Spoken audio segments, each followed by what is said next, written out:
Gorgeous, thank you.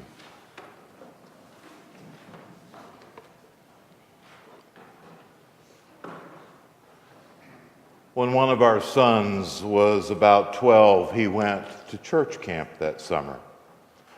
This was a specially themed camp focusing on music, art, and drama.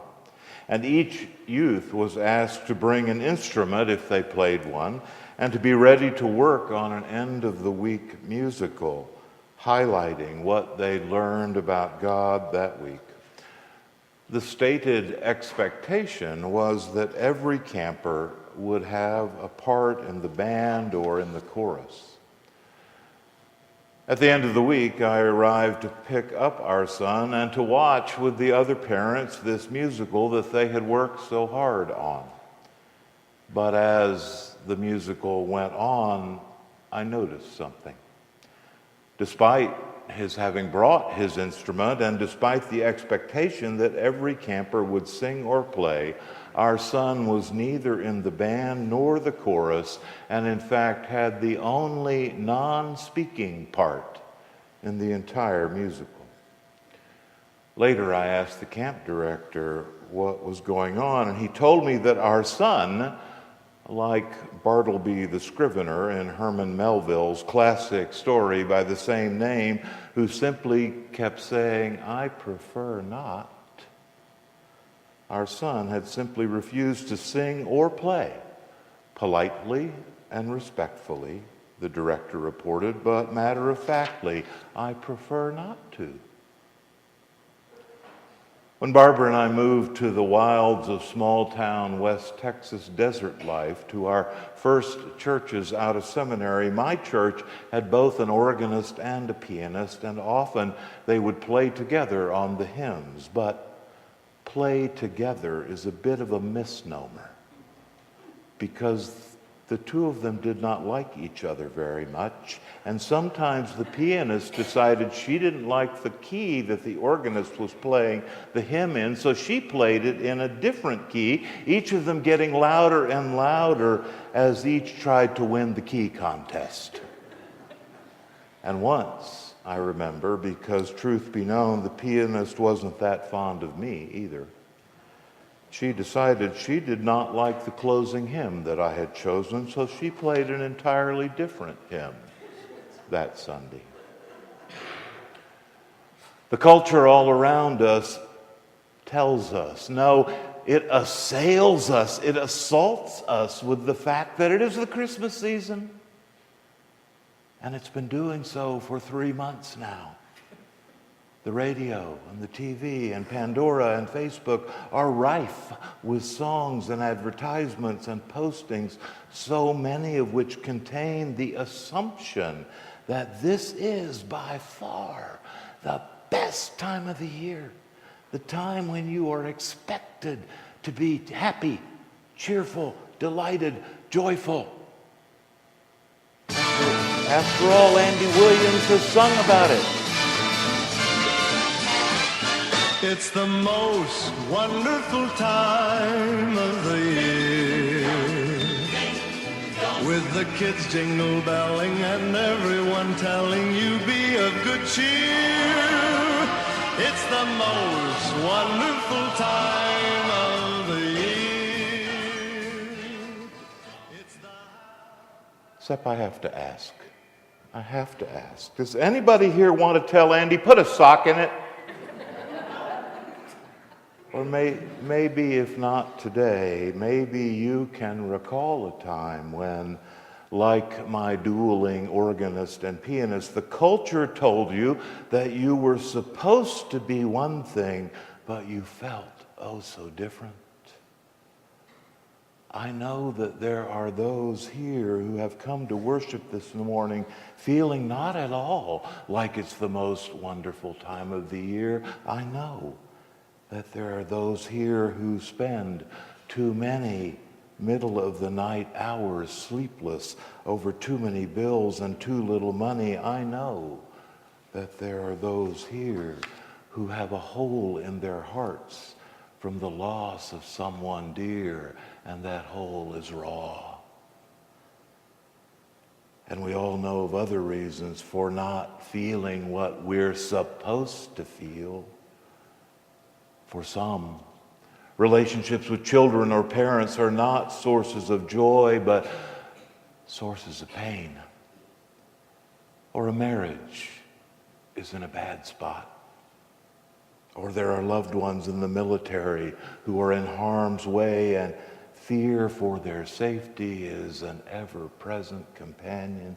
If any of these folks are you this morning, then you too may well feel like our son at camp, or like Melville's Bartleby, and just want to say, no, I prefer not. In fact, I cannot, for it just doesn't feel anything close to the most wonderful time of the year, and there are times that I don't know how I will get through the next 4 weeks. Now, on the other hand, if that is not you this morning, I am glad indeed. If you are one who is in fact ready to greet Christmas, and you find your life lovely and moving forward in wondrous ways, then I am happy for you indeed. But I suspect that even if that is you this morning, you nonetheless have had, or you will have, those other sorts of moments, those moments when life is hard, moments when you don't feel like singing, when you just don't feel what the culture tells you you are supposed to feel, and you find yourself playing one emotional tune while incessantly all around you are other tunes entirely. What do you do in those sorts of moments when you find you just can't sing, and when you are so out of sync with what seems to be expected? To begin to find our answers to that question, we have to remember 3 crucial things. First, we have to keep in mind something that the culture around us just doesn't realize, and that is this: it's not the Christmas season. No. For Christians, it is the Advent season, and that means something different. Oh, it's fun at this time of year to begin to see the houses decorated in all their incandescent Christmas finery. It's delightful to think about those things we want to give to others for Christmas. It can be a joy to think about finding that perfect present. It can be fun to watch all those old Christmas movies or spend too much time on Pinterest or Instagram reveling in certain folks' crafty Christmas creativity. But the Christian tradition reminds us that none of those things will answer our question of how we can sing when we just don't feel like singing, or when we are at a place in our lives where none of those things is touching us in the way that the world around us says they are supposed to. For you see, Advent is to Christmas in something like the same way that Lent and Good Friday are to Easter. Advent is the honest acknowledgement that the world is far from perfect, that hurt and pain and loss and hardship and injustice are still with us. We love the joy and the triumph of Easter. We revel in the Christmas good news of Emmanuel, God with us. But there is a sense in which to celebrate these without first honestly acknowledging and recognizing the imperfections of life. Well, it's just too cheap. And it makes it much too easy just to slide on past the real tragedies and evil of war and injustice and homelessness and hunger. If Christ is only the Christ of Christmas and Easter, then we risk forgetting that he is the Christ of those who hurt and those who are the victims of meanness and bullying and hatred. And that is, in part, why the church insists that it is now Advent and not yet Christmas. And the theological tone of Advent is indeed the honest acknowledgement of the realities of this imperfect world on the one hand, and waiting with hope on the other hand. Those realities are indeed expressed so well by our psalm this morning, the psalm which our ensemble so hauntingly offered as our introit.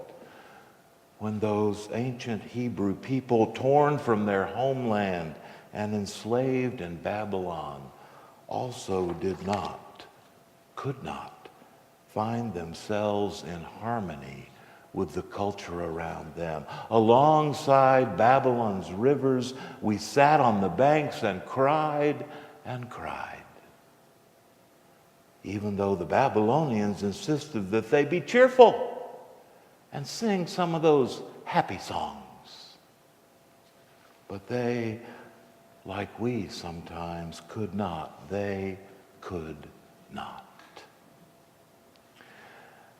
But that leads us to the second thing to remember on those occasions where we too may feel like exiles, when the happy sounds of the season duel inside us with the dirge that inhabits our hearts.